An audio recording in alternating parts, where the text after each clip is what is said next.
Eles são efetivamente antagonistas dos Estados Unidos há muito tempo e já estão entregando. Essa história de vão entregar o Brasil para a China. Como vão entregar? O Brasil já está entregue à China.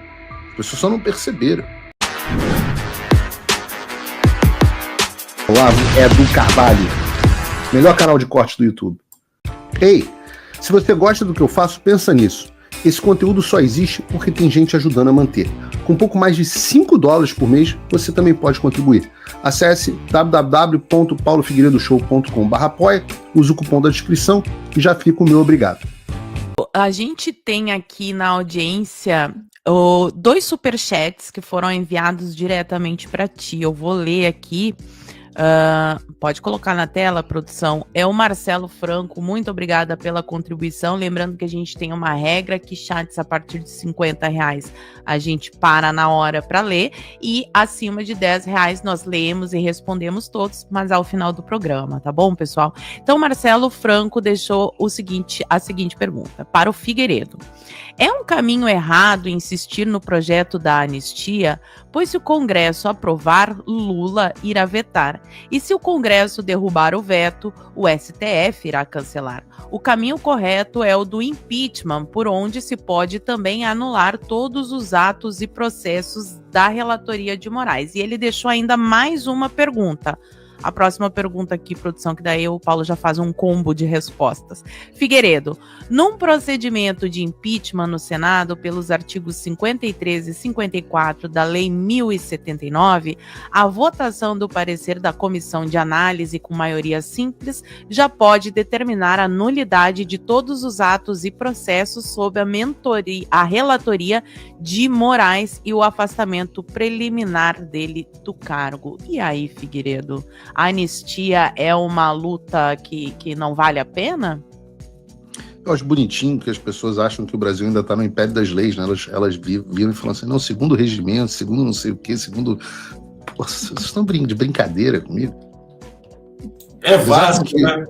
Virou vasto isso aqui, as pessoas não entenderam ainda. A anistia é um instrumento político, um instrumento de guerra, é um instrumento de pressão política, não tem nada além disso. A pessoa achar que vamos fazer um impeachment do Alexandre e que automaticamente todos os seus atos serão anulados, a pessoa está em outro planeta. O que a gente vai fazer e o que a gente tem que fazer é aprovar a anistia no Congresso. O Lula vai vetar. Eu não sei por que existe veto no Brasil, porque é uma piada. O veto no Brasil basicamente é um tem certeza, porque volta para o Congresso, você precisa de novo de maioria para aprovar, 257, mesmo com. Você vai lá, o Congresso vai derrubar o veto do Lula, como tem derrubado todos os vetos, e vai passar a valer a lei. Bom, passou a valer a lei, em primeiro lugar, ela entra em vigor automaticamente até que alguém dê uma liminar suspendendo seus efeitos. Antes do STF julgar, Bolsonaro é solto, todo mundo é solto, os processos em tese são todos anulados e o país volta ao estado de normalidade política até que alguém dê alguma liminar. Mas Paulo, com certeza eles vão provocar o judiciário e vai dar uma liminar. Bom, a gente tem que ver se ainda existe sorteio no Supremo Tribunal Federal, se a relatoria vai cair em cima do Alexandre de Moraes, na mão de quem que vai cair. Hoje em dia você tem pelo menos 3, e eu diria que nós temos mais, mas ainda não chegou o momento da gente falar sobre isso aqui. Mas nós temos mais ministros que não concordam com a tese do Alexandre de Moraes. Hoje a tese da derrubada da anistia tem uma maioria pequena, se é que ainda tem maioria dentro do Supremo Tribunal Federal. E aí o juiz vai ter que dar essa liminar. Digamos que caia, sei lá, estou dizendo aqui na mão do ministro Barroso.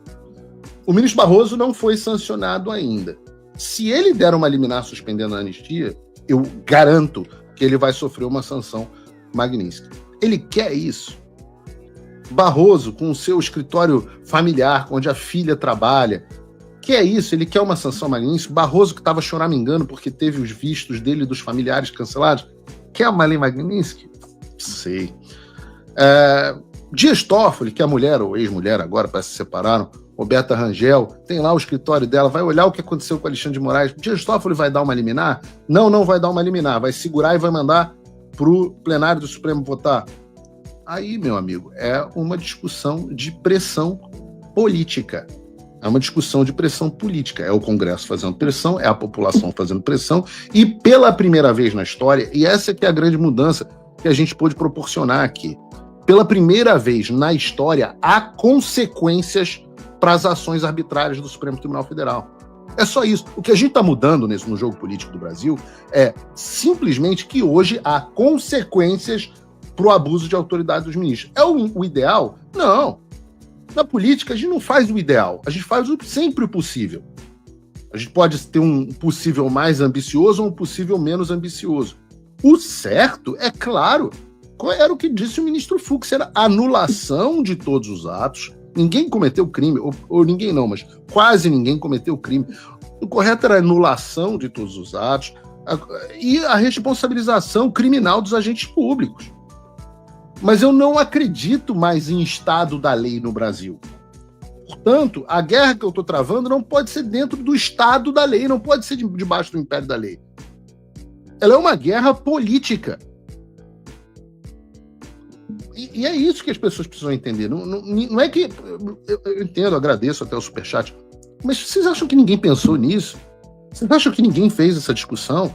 Vocês acham que ninguém pensou exaustivamente nisso? É claro que a gente quer o impeachment do Alexandre de Moraes. Ah, tudo bem. Aí depois que você tem a anistia, você vai ter que lidar com um outro assunto, que é a questão da liberdade na internet. Isso é um outro assunto. Porque depois da queda do artigo 19 do Marco Civil, nós estamos aqui em tempo emprestado. A gente não sabe quanto tempo a gente vai estar aqui no Fio Diário. A gente não sabe quanto tempo a gente vai estar no Paulo Figueiredo Show. A gente não sabe quanto tempo a gente vai falar na internet. Hoje não há mais garantia de que a gente vai falar na internet. Então a gente precisa resolver o problema da legislação da liberdade de expressão, dando garantia para que a gente possa falar na eleição do ano que vem. Ah, beleza, chegamos nesse ponto, temos uma anistia, o Alexandre, os movimentos políticos foram reestabelecidos, os agentes políticos foram reestabelecidos. Ah, temos um novo Marco Civil, assim, um Bill of Rights da liberdade de expressão. Ah, podemos voltar a falar. Poxa, que ótimo. Então tem oposição política e reestabelecemos minimamente a liberdade de expressão. Bom, agora vamos tratar dos outros problemas, inclusive da responsabilização do Alexandre de Moraes. Parte da responsabilização foi feita pela Lei Magnífica, mas a gente precisa da responsabilização para gerar accountability, né? Para gerar consequência, responsabilização dentro do Estado brasileiro. Aí a gente vai para o impeachment. Lembrando que tem um ajuste fino aí no timing do impeachment, que é você fazer o impeachment num timing que não dê tempo para o Lula depois indicar um ministro no Supremo Tribunal Federal que seja confirmado por esse Senado. Porque a gente não quer que o Lula indique um outro Flávio Dino, embora eu ache que ninguém vai ser pior do que o Alexandre. Então, há uma estratégia, há pensamento, ninguém está fazendo as coisas aqui de a moda Bangu, como a gente diz lá no Rio. É um problema bem complexo. Eu quero agradecer às mais de 20 mil pessoas que estão agora na audiência do Fio Diário e já aproveitar para dar aquela mendigada básica. Então, por favor, nos ajude a chegar a cada vez mais pessoas, dá o joinha aí na live, isso ajuda demais. Verifica se a tua inscrição tá ativa, porque às vezes o YouTube desinscreve as pessoas dos canais, né? Tem uma mágica no YouTube, nos canais conservadores que somem inscritos. Deixa o comentário, compartilha bastante esse link aí nas redes sociais e eu já vou ler, eu vi que entrou aqui sim mais um superchat do Marcelo. Marcelo, o próximo é você, eu vou ler a sua pergunta, mas agora eu quero ouvir a pergunta do Darcio. Na verdade, muitas perguntas, eu quero só registrar que o Adriles tem toda a razão. As pessoas me falam, Darcio, o que você está vendo de mais importante? Eu falo, cara, hoje o trabalho do Paulo Figueiredo e do Eduardo é algo que precisa ser observado. Fala, amigos do canal. Tá gostando desse vídeo? Então não esqueça de deixar o like, comente o quanto quiser e compartilhe com seus amigos e inimigos por um Brasil melhor e mais justo. Inscreva-se no canal e nos ajude a chegar a 1 milhão de inscritos. Não saia daí que o melhor desse vídeo ainda está por vir. Melhor canal de corte do YouTube. De uma maneira muito criteriosa, porque é histórico, vocês estão assistindo a um daqueles momentos que você sabe que alguém está escrevendo o seu nome na história do país. Eu tenho certeza absoluta que caso a gente consiga a libertação, no dia que esses caras descerem no aeroporto aqui, eu não sei qual será, se será em Guarulhos ou em Brasília, vai ser igual uma espaçonave chegando do espaço, vai ter até carro de bombeiro para levar os meninos, mas voltando aqui ao tema, vamos parar de sonhar. Eu acho que corre o risco de tomar um tiro no pescoço igual o Charlie Cook. Sim. Não, eu tô falando no caso da libertação, Paulo, peraí. Não, mano, todo mundo livre aqui, a esquerda mete um tiro no pescoço do Charlie Kirk. Tá difícil mesmo. É óbvio que eu quero retornar ao Brasil com a anistia, mas a minha família, minha filha chorando, papai, a gente não quer que você saia na rua. É difícil. Porque, obviamente, quem sou eu para me comparar com o Charlie Kirk, tá? Eu fui o primeiro aqui a kudos pro Charlie Kirk, até porque eu falei no Paulo Figueiredo Show, não sei se vocês viram, mas o Charlie foi uma das pessoas, primeira das pessoas a me ajudar aqui nos Estados Unidos. Charlie Kirk estava me chamando no Charlie Kirk Show para falar do Brasil, eu ainda estava na Jovem Pan. Charlie Kirk me chamando para participar do Charlie Kirk Show, eu ainda estava na Jovem Pan, eu sequer tinha começado efetivamente a minha cruzada aqui nos Estados Unidos. Posso usar o termo cruzada nesse sentido, professor? Claro que pode, uma luta justa. Luta justa. Então, então o Charlie Kirk, eu tenho enorme admiração, mas o que eu acho que a gente tem de similaridade? O Charlie, como eu, ele era um amante do debate, que foi a coisa que mais me consagrou no YouTube, na Jovem Pan, onde quer que seja, o quanto que eu gosto de debater com as pessoas. Porque eu acredito que nós temos a verdade, que se você tiver a verdade ao seu lado, um pouquinho de conhecimento e capacidade de articulação das ideias, você se torna imbatível. O Charlie era o cara que sentava e falava assim, mude a minha opinião. E aí você tem um cara como esse, que nunca fez mal a ninguém. O cara vai e toma um tiro no pescoço, e não é uma coisa isolada. As pessoas não estão vendo no Brasil, mas a quantidade de mass shooting feito hoje nos Estados Unidos por ativista trans, por ativistas de esquerda, é um negócio impressionante. Realmente hoje, Dácio, eu falo assim, eu morro de medo de ir ao Brasil e tomar um tiro no pescoço. E Deus queira aqui que eu não esteja sendo profético, porque assim como o Charlie, eu tenho 2 filhinhas pequenas. Mas morro de medo, cara. Eu acho que quanto maior a pessoa ficar, ela mais tem que ter medo. Eu não sei, vocês acham que o Nicolas é um cara que está em segurança no Brasil? Eu não acho. Ninguém sabe. Para alguém dar um tiro no Nicolas A minha pergunta para você é a seguinte, né? São 2. Na verdade, a primeira é que as pessoas acham que ainda não entenderam que sem um impeachment ou uma anistia ampla, geral e restrita, não teremos eleição ano que vem. A segunda, se passa pela sua cabeça a ideia de que o Lula está repetindo a estratégia do Chaves, porque não é normal um presidente provocar o líder da maior potência econômica e militar do planeta. Eu lembro do Chaves falando do Bush, cheiro de enxofre, provocando, os mesmos ataques, as mesmas provocações. Será que o Lula não está desejando um embargo? Será que não é essa vontade para poder fechar de uma vez o regime e nos entregar de uma vez só para a China? E por último, se você quiser comentar, você acha que o 11 de setembro foi uma coincidência ou eles quiseram entregar essa condenação para o Trump como uma espécie de mais uma provocação? São essas as minhas perguntas. Eu acho que o 11 de setembro foi uma coincidência, era mais ou menos a data para a qual estava programado o julgamento para terminar. A gente tem mantido a Casa Branca informada, e era isso, a gente estava falando ali, segunda semana de agosto até a última semana de agosto até a segunda semana de setembro. Acho que não acho que tenha sido, nesse caso, pode ser inocência minha, mas eu não acho que tenha sido uma provocação. Quanto ao Lula, você tem um componente da esquerda anti-americano no Brasil há muitos anos, e o Lula é velho, né?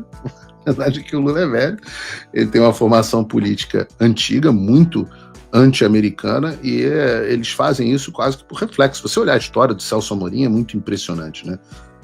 Eles são efetivamente antagonistas dos Estados Unidos há muito tempo e já estão entregando. Essa história de vão entregar o Brasil para a China, como vão entregar? O Brasil já está entregue à China, as pessoas só não perceberam. O Brasil já está entregue à China. Pode ser mais entregue, mas já está entregue. E, no final das contas, é aquilo que eu falei agora há pouco. Será que a elite brasileira vai permitir que o Brasil seja entregue à China? Porque Você não joga em condições de igualdade econômica com os chineses. É isso que a elite brasileira quer? Quer tirar férias em Xangai e não mais as férias em Orlando, em Nova York? É isso que a elite brasileira quer? Eu creio que não. Né? William Bonner sai do Jornal Nacional e vai morar onde? Vai morar em Beijing? Não vai morar em Beijing. Né? Vai morar aqui nos Estados Unidos, ou no mundo livre, né? Se é que dá para chamar do Reino Unido de mundo livre. Mas, então, eu não acho que este seja o desejo da elite política brasileira. Eu acho que o exemplo da Venezuela, de destruição da elite financeira e da elite política, é um exemplo que é ruim. Por isso que eu acho que tem muita gente que já está pendendo para o outro lado, mas a nossa elite é muito burra, né? Eles demoram muito a entender o que está acontecendo. Então, processo. As pessoas são muito imediatistas. Eu vi uma pessoa aqui no chat falando assim, a verdade é que as sanções até agora não serviram para nada. Assim, não, talvez você não acompanhe exatamente o que está acontecendo. Muitas vezes a pessoa... Eu não sei se vocês gostam de desenhar. Eu gostava. Muitas vezes você vê um artista começando a fazer um desenho, eu fico vendo vídeo no YouTube de pessoas, artistas fazendo uma pintura, um desenho, etc. E você só no final que começa a ver o quadro que o cara estava idealizando. No início, você não consegue ver. Então, é muito difícil para uma pessoa me ver fazendo uma audiência pública nos Estados Unidos e pensar onde é que esse cara quer chegar, qual é o quadro que ele quer pintar. Aí as pessoas tentam desencorajar, tem pessoas da direita, né? Porque no final das contas, a gente tem um problema psicológico forte no Brasil que eu acho genuinamente que tem a ver com uma questão hormonal, né? que por sua vez tem a ver com uma questão alimentar. Mas as pessoas hoje, elas são muito derrotadas. As pessoas aqui nos Estados Unidos a gente usa o termo loser. Loser é o fracassado, é o derrotado. As pessoas são naturalmente derrotadas. Isso é um problema social. Eu digo que é hormonal porque a testosterona é o hormônio que te dá a vontade de vencer, a vontade de desafiar, a coragem, a força. Né? Ela é quimicamente é isso que ela faz no seu corpo. E eu vejo as pessoas brasileiras muito derrotadas. E a primeira coisa que a gente precisa, e o Charlie Kirk falava muito sobre isso, né? Ele falava assim, o Charlie Kirk era um cara que falava, perguntaram para ele, como é que você quer ser lembrado quando você morrer? Esse vídeo está circulando na internet. Ele falou assim, eu quero ser lembrado pela minha coragem e pela minha fé. E eu falo, poxa, se eu pudesse ser lembrado por alguma coisa, que seja exatamente por isso. Pela minha coragem e pela minha fé. Coragem, o que significa coragem? É você fazer a coisa certa, mesmo sem ter certeza de que você vai ser bem sucedido, que os resultados serão os mais confortáveis para você. E a sua fé é você ter certeza que se você fizer o certo, o melhor vai acontecer. O melhor vai acontecer. E o melhor, às vezes, é um martírio. Né? Nós que somos cristãos, todos os apóstolos, tirando São João, o evangelista, não o Batista, porque o Batista também termina arrebentado, né?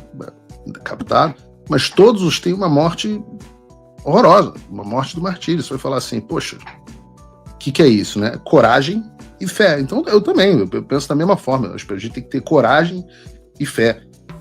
Se você, como eu, tá dormindo mais tranquilo agora que o Trump voltou à presidência, ótimo. Mas e o Brasil? Nosso país continua no buraco. A volta do Trump nos dá esperança, mas as coisas não vão se resolver sozinhas. Vai ser preciso muito trabalho, meu e seu. E não adianta xingar muito nas redes sociais achando que isso resolve alguma coisa. Não tem salvador da pátria, não tem um político que vai resolver por você. A responsabilidade é sua. Eu larguei tudo para me dedicar a isso. E você? Como você pode ajudar sem abandonar as suas obrigações? Simples. Apoie quem está na linha de frente. Sem isso, esse trabalho simplesmente não continua. Acesse www.paulofigueiredoshow.com/apoie e com a partir de $5 por mês, garanta que isso siga em frente. Se puder ir além, torne-se meu patrono Gold e participe do meu grupo privado e ajude a definir as minhas próximas pautas. A diferença entre vencer e perder está na ação. Durma tranquilo, sabendo que você fez a sua parte. Obrigada por assistir o vídeo até o final. Se você já chegou até aqui, confere se já está inscrito no canal e se já deixou aquele like generoso. Estamos quase chegando a 1 milhão de inscritos e a sua ajuda é muito importante para levar o canal Olavo Edu Carvalho mais longe. Até o próximo vídeo, meus amigos. E neste momento é muito fácil aos defensores do plano alegar isso é uma teoria da conspiração.